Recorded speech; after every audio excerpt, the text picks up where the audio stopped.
السلام علیکم۔ اعوذ باللہ من الشیطان الرجیم، بسم اللہ الرحمن الرحیم۔ ومن اظلم ممن منع مساجد اللہ ان یذکر فیہا اسمہ وسعی فی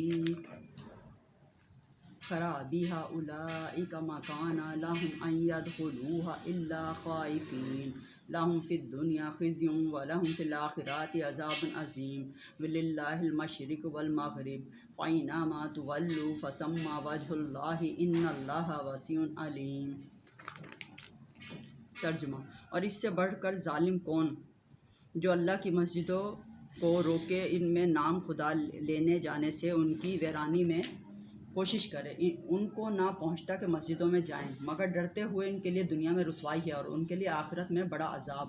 اور یورپ وغیرہ سب اللہ کا ہی کام ہے، پورم اور پشچم سب اللہ ہی کا کام ہے، تو تم جدھر منہ کر کر ادھر وجہ اللہ خدا کی رحمت تمہاری طرف متوجہ ہے، بے شک اللہ وسعت والا علم والا ہے۔ تفسیر۔ اس سے چند مسئلے معلوم ہوئے۔ ایک یہ کہ ہر خوش عقیدہ نیک اعمال اخلاص سے کرنے والا اللہ کا ولی ہے، کیونکہ ولی اللہ کے لیے یہی فرمایا گیا، اور یہاں ان لوگوں کے لیے بھی۔ دوسرا یہ کہ اب ہدایت صرف اسلام پر منحصر ہے، کہ جیسا وہ محسن سے معلوم ہے کہ رب فرماتا ہے وَمَن یبتغی غیر الاسلام دینا، اور فرماتا ہے ان الدین عند اللہ الاسلام۔ اگر دین میں رہ کر نیکی سے فائدہ ہو جایا کرتا تو سرکار صلی اللہ علیہ وآلہ وسلم اسلام کی دعوت نہ دیتے، بلکہ فرماتے کہ اپنے اپنے دین میں قائم رہو، اچھے کام کیے جاؤ، اسلام لانا ضروری ہے۔ شان نزول۔ ایک بار نجران کے عیسائیوں اور مدینہ کے یہودیوں میں بارگاہ مصطفیٰ صلی اللہ علیہ وسلم میں مناظرہ ہوا، اور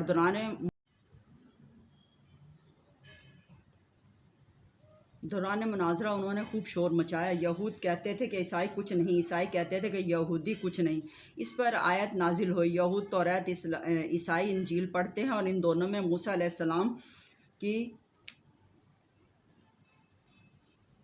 اسلام کی تصدیق ہے، پھر ایک دوسرے کا انکار کرتے ہیں۔ اس کی یہاں تردید ہو رہی ہے۔ خیال رہے کہ یہود نصارہ نے ایک دوسرے کے پیغمبر کا انکار کیا اور ایک دوسرے کی کتابوں کے منکر ہوئے، اس لیے ان پر یہ عذاب آیا۔ اب مسلمان تمام پیغمبروں کو برحق مان کر یہودی اور عیسائیوں کو تردید کرتے ہیں، لہٰذا اس میں عذاب زمین اور آسمان کا فرق ہے۔ اب آیات پر کوئی بھی اعتراض نہیں۔ اس سے معلوم ہوا کہ نماز کے وقت مسجد میں قفل لگا رکھنا منع ہے، اور یہ بھی معلوم ہوا کہ مسلمان کو مسجد میں نماز سے روکنا منع ہے، کفار کو مسجد سے روکا جا سکتا ہے۔ رب فرماتا ہے انما المشرکون نجس فلا یقربوا المسجد الحرام۔ اسی طرح کسی مسلمان کو شرعی مجبوری کی وجہ سے مسجد سے روکنا جائز ہے، جیسے جنبی کو، منہ کی بدبو والے کو، لہسن پیاز حکا کی بو کو جس کے منہ سے آ رہی ہو، اس کو یہ نماز سے روکنا نہیں بلکہ ایذا دار چیزوں کو مسجد سے روکنا ہے، جیسے کوڑی کو مسجد سے نکالنا۔